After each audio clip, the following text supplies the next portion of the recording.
வந்து பார்த்தீங்கன்னா, மேரேஜே நடக்க மாட்டேங்குது. வயசாயிட்டே இருக்கு. பரிகாரம் பண்ணிட்டேன். கோயிலுக்கு போயிட்டேன். விரதம் இருந்துட்டேன். தீபம் போட்டுட்டேன். பல இடத்துல ஜாதகம் பார்த்துட்டேன். என்னதான் பண்றது? ஸோ அப்போ உங்களுடைய திருமண தடைக்கு ஜாதகத்துக்கு சம்மந்தம் இருக்கா? இல்லை வந்து இருக்கக்கூடிய வீட்டுக்குரிய சம்மந்தம் இருக்கா? ஸோ அதை பற்றியான வீடியோ தான் நம்ம இப்போ பார்க்க போகிறோம்.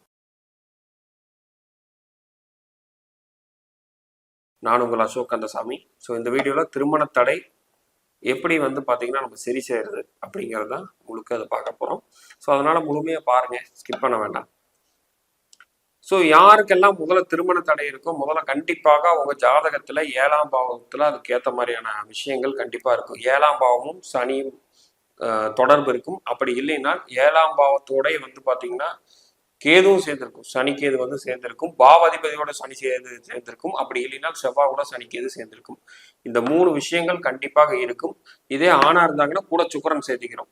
புரியுதுங்களா? ஸோ இந்த 4 விஷயம் இது கூட வந்து பாத்தீங்கன்னா ஜாதகத்துல அது சம்மந்தப்படாமல் ஒருத்தருக்கு டிலே மேரேஜ் ஆகாது. இல்லை என்றால் வந்து பாத்தீங்கன்னா 2, 6, 11 இருந்து திசை நடக்கும்.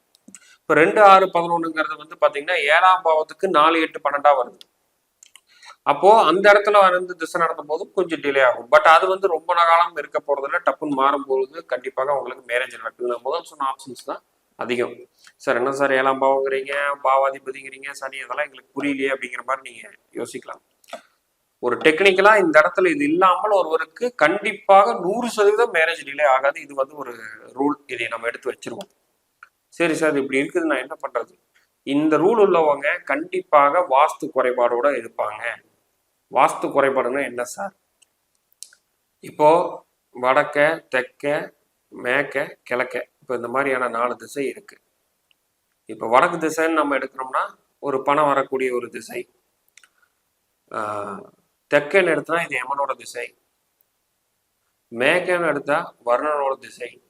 கிழக்க அப்படிங்கிறது ஒரு வந்து பாத்தீங்கன்னா சுபகாரியத்துக்கான திசைன்னு சொல்லுவாங்க அதிகபட்சம். ஸோ அப்படி அந்த கிழக்க பாதிக்கப்படும் போது வந்து பாத்தீங்கன்னா கண்டிப்பாக உங்களுக்கு வந்து பாத்தீங்கன்னா திருமண தடை உண்டு. இதை நான் ஆல்ரெடி ஒரு வீடியோவில் கூட சொல்லியிருப்பேன். லைவா ஒரு வீட்டுக்கு போயிருந்தோம் நம்ம. அங்க இருக்கிற பெண்மணி வந்து பாத்தீங்கன்னா நான் மேலே படிக்கணும் அப்படின்னு சொல்லி வந்து பாத்தீங்கன்னா மேரேஜை வந்து கட் பண்ணிட்டே போறாங்க. அது வந்து ஒரு கிழக்க மூடப்பட்ட ஒரு வீடு.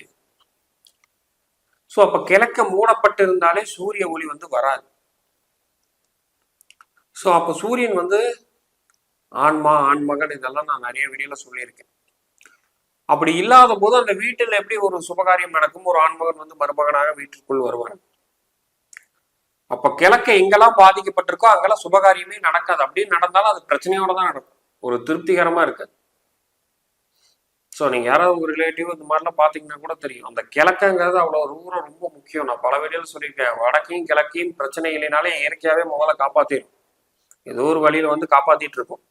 இல்லை பக்கத்து வீட்டுக்காரங்க சொல்லலாம், இல்லை வேற யாராவது வீட்டுக்கு வாஸ்து பார்க்க வந்தவர் கூட அங்க மாறினது பார்த்து நம்ம மாறலாம். இந்த மாதிரி வீடியோ பார்த்து மாத்தலாம். நம்ம ஈசான்யமா அடிபட்டிருக்கு, இல்லை வடக்கு கிழக்க சேர்ந்த அந்த மூலையில் வந்து பாத்தீங்கன்னா அடிபட்டிருக்கு, இல்லை வந்து பிரச்சனையா இருக்கு, இல்லை அதை மூடப்பட்டிருக்கு, இல்லை அதை வந்து ஸ்டோர் ரூமா பயன்படுத்துறாங்க, இல்லை அங்கே வந்து பாத்தீங்கன்னா கழிவறை வந்திருக்கு. இந்த மாதிரியான சூழல் இருந்துட்டா நம்ம இயற்கையை நம்மளை காப்பாத்துறத கைவிட்டுரும். அப்போ முதல்ல இந்த ஜாதக அமைப்பு உள்ளவங்க தான் அந்த வீட்டுக்கு போய் உட்காருவாங்க. ஸோ அப்போ நம்ம ஜாதகத்தை வந்து மாற்ற முடியாது. அப்போ என்ன பண்ணணும்னா கிழக்க வந்து சூரிய ஒளி வர மாதிரி ஜன்னல் வைக்கணும், இல்லை கிழக்கு வாசலுக்கான வீட்டுக்கு போகணும். ஸோ நம்ம டோரையே வந்து நம்ம கண்டிப்பாக மாற்ற முடியாது, மெயின் டோரை, என்ட்ரன்ஸ். அப்போ ஏதோ ஒரு வழியில மூடப்பட்டிருக்கும். ஒன்றா வந்து ஷெட்டு போட்டு ஃபுல்லாக மறைச்சிருப்பாங்க, இல்லைன்னா வந்து ஜன்னலை ஓப்பனே பண்ணாமல் இருப்பாங்க, ஃபிக்ஸ்டாக வச்சிருப்பாங்க, இல்லை அப்பார்ட்மெண்ட்ஸில் இருப்பாங்க, இல்லைன்னா லைன் வீட்டில் இருப்பாங்க. அது லைன் வீட்டில் வந்து பார்த்தீங்கன்னா ஃபுல்லாக அந்த இடத்துல ஜன்னல் வைக்க முடியாது.